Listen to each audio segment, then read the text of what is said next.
Hi everyone, good evening. Thank you so much for tuning in. So this is going to be the next set of notes from class that we took. This is going to be like the microbes themselves in light of applied micro. Alright, so the first 3 slides that were shown in the notes were just like review, so anything different I'm going to just start going through them with the icons. So the microbes, they have this chart. And so in bacteria, archaea, and eukaryotes, the chromosome number in bacteria and archaea is 1, and then the nuclear membrane, the nucleolus, as well as the microtubules for both bacteria and archaea are absent. When we get to the membrane lipids, the chart had these membrane lipids listed. This is where we kind of have some specific information. So in bacteria, we have glycerol diesters. We don't have any sterols, though. In archaea, we have diethers and tetraethers. So ether is for archaea, while diester is for bacteria. And then, of course, in archaea, we also don't have any sterol. And we also have these tetraethers as well. In our eukaryotes, we have diesters. So eukaryotes and bacteria have the diester.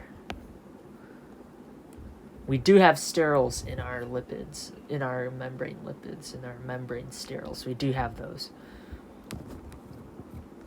And then again, peptidoglycan is only seen in bacteria. We have a few modes of metabolism.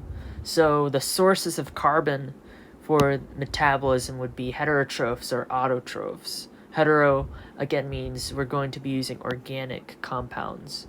And then autotrophs are going to be using carbon dioxide as the source of carbon. A chemotroph will be using chemical bonds for the sources of energy, while a phototroph uses light. Those are kind of review and standard throughout all the bio classes. There are some modes of metabolism that are known to prokaryotes, while eukaryotes can only basically do chemoheterotroph and photoautotrophic situations. However, prokaryotes, we could also have chemoautotrophs as well as photoheterotrophs. Again, phototroph means they use light energy, and then autotrophs, they're going to be using carbon dioxide, but in prokaryotes we also have photoheterotrophs, which are going to be using organic compounds as a source of carbon and light as the energy.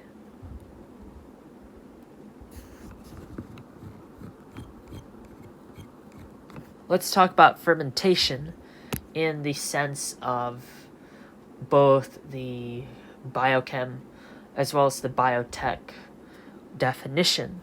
Okay, so fermentation is when you have catabolic pathways that operate when no exogenous electron acceptor is present. This is when carbon compounds are rearranged and they're going to release free energy to make ATP. That's what we have right here. Rearrange carbons to release ATP.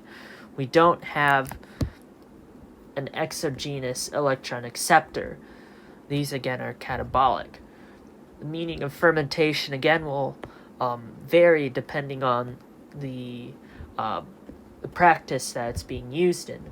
So in biotech, we're going to be talking about any process mediated by microbes that involves the transformation of organic substances. So that's going to vary with the biochem definition, where a process in which no net oxidation reduction occurs. And this is also going to have the electrons distributed to the products. That's another thing in biochem.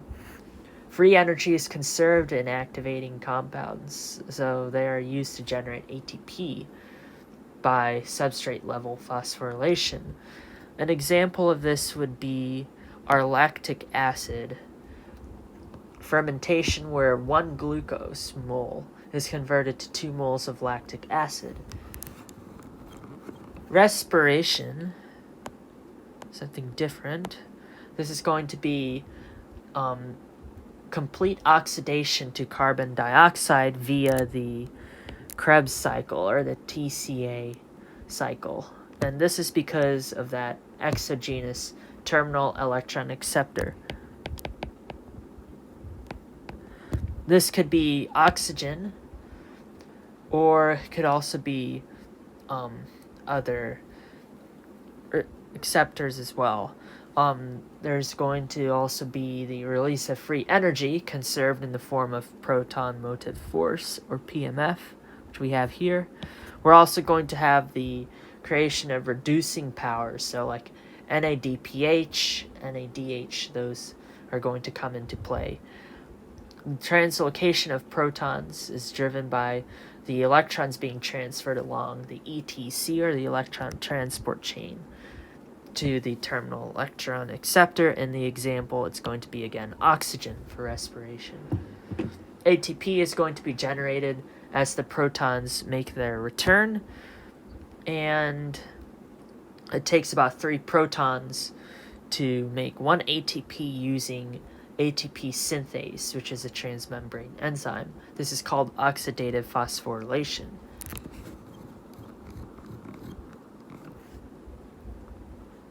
Aerobic respiration is when we're going to be using oxygen, molecular oxygen, as the acceptor. However, we could also have anaerobic respiration, where we're going to be using oxidized substances as the electron acceptors. These include nitrate, sulfur, sulfate, carbonate, and ferric ion, Fe3+.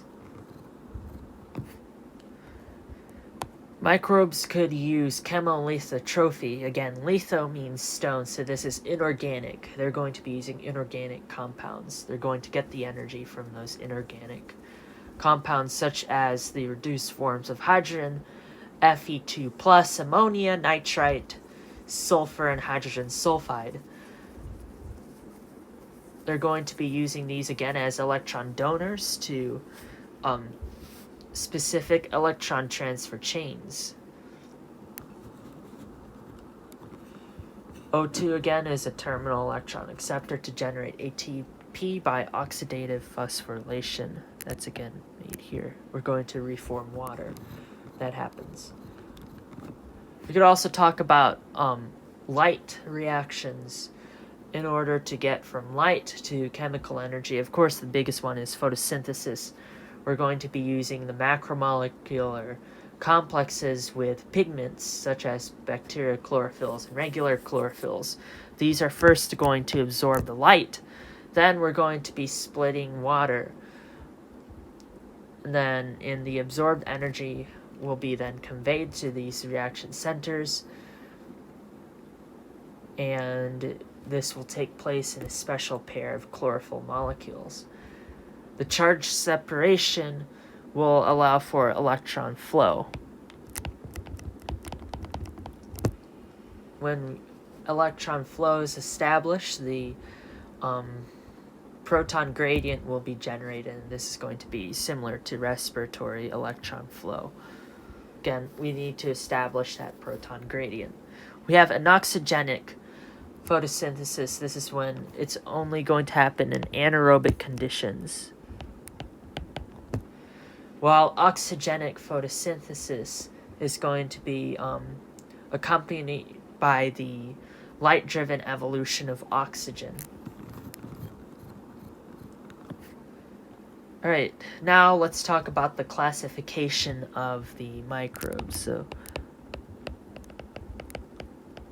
everything down here will just be the classification stuff. Past taxonomy. All right, so taxonomy is going to be fundamental in exploring relationships and similarities between organisms. We're going to be searching for organisms to find them as a source for novel metabolites. We're going to be placing them into genera, I should say, not genuses, genera.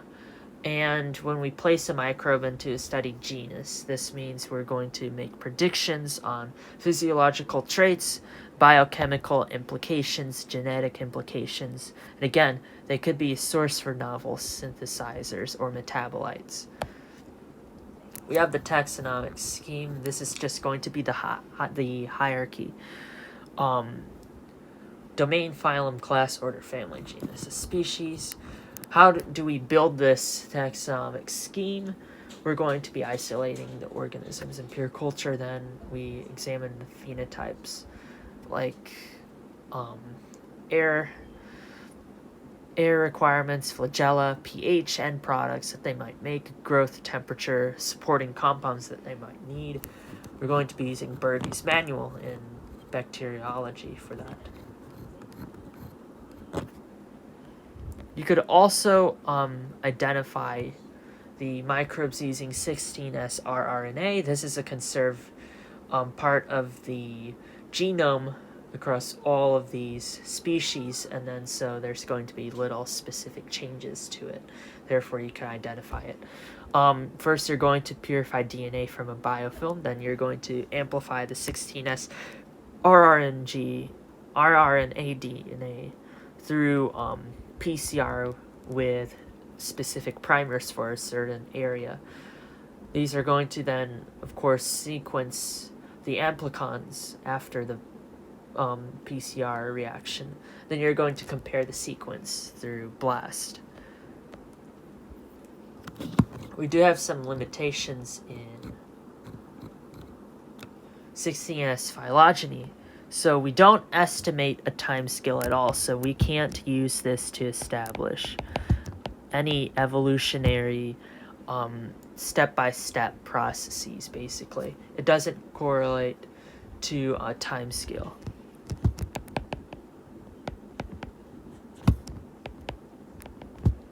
We can, however, show the establishment of succession.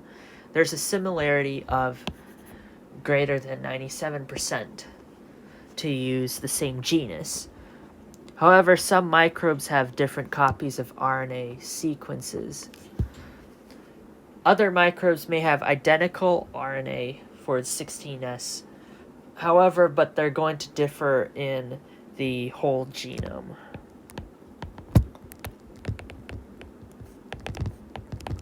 Or other areas of the whole genome. So they can't probably be placed in the same genus, I should say. Whole genome sequencing shows that lateral gene transfer can also play a role, so not all the genes may come from that specific organism due to like lateral and horizontal gene transfer. Another way we could identify some of these microbes is DNA-DNA hybridization. This is when we're going to be, again, playing around with the 16S rRNA sequences. However, they're insufficient to distinguish between closely related species.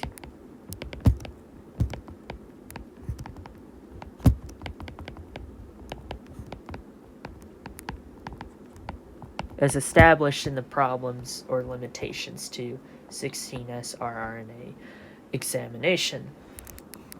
The interstain DNA hybridization, this is when we're going to be using similar DNA at 70%. And method of choice for assigning a strain to a species would be this interstain. So we're going to have a 5 degrees Celsius or less delta Tm. This is the melting temperature of the hybrid DNA. Again, delta Tm. And the heterologous DNA will be the DNA with a specific probe.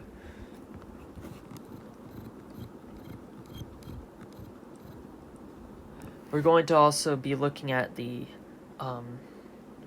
temperature-dependent aspect of absorbance of a DNA solution. But then again, let's go back to identical DNA probes. There's going to be a 5 degrees Celsius or less change in or difference in the delta Tm, the melting point, the melting temps. If they're identical, then again, the sequence will determine that those H bonds. So Heterologous again has probe, homologous does not. The temperature-dependent absorbance, this is when the separation of two strands of the melting DNA is accompanied by the increase of the absorbance at 260 nanometers.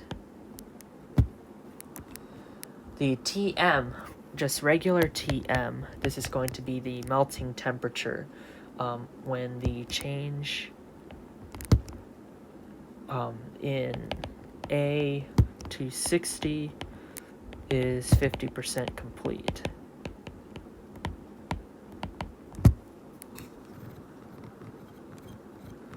We could also be using whole genome sequencing, and this technology is the Oxford nanopore ligation. This is going to have isolated DNA from environmental sample or pure culture. Then we're going to be using DA tailing, which is going to add DAMP to the 3' blunt end to prevent the concameter formation, and this will prepare the strand for ligation of the adapters. We need to do the DA tailing with this DAMP because the blunt ends will bind. This is not good. We don't want that.